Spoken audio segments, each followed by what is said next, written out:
Sachin DJ sound Harkama DJ master Sanjeev ji का mobile number है 99312116।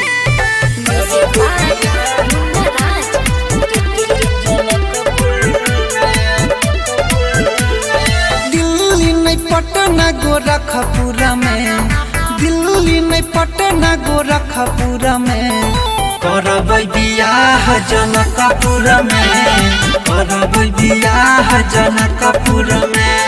मोनो नहीं मानै छै कमलपुर में, मोनो नहीं मानै छै कमलपुर में करबै बियाह जनकपुर में, करबै बियाह जनकपुर में।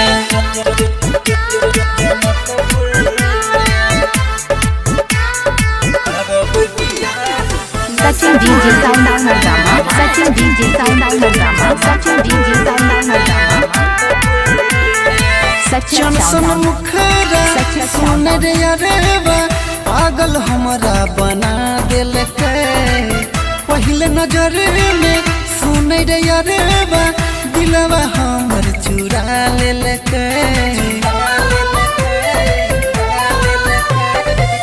चमसन मुखरा सुन रे अरेवा पागल हमरा बना देलकै, पहले नजर में सुन रे अरेवा दिलवा हमर चुरा लेलकै। छोड़ दिलियै जे नहीं कि सोनापुरा में, छोड़ दिलियै जे नहीं कि सोनापुरा में करबै बियाह जनकपुर में, करबै बियाह जनकपुर में। मोनो नहीं मानै छै कमलपुर में, मोनो नहीं मानै छै कमलपुर में करबै बियाह जनकपुर में, करबै बियाह जनकपुर में।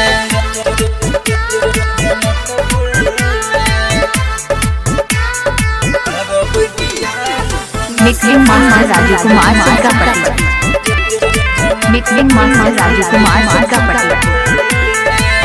केना के भुलबै सुन रे अरेवा खून सब दिन करै छै, अनिल यादव इरफान परवीन जहर खा के मरै छै, मरै छै।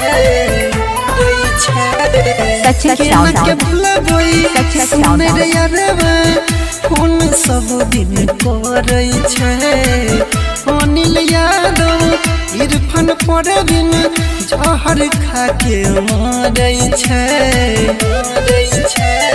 बाबू चाहे रहै ओकरा से दूर में, बाबू चाहे रहै ओकरा से दूर में करबै बियाह जनकपुर में, करबै बियाह जनकपुर में।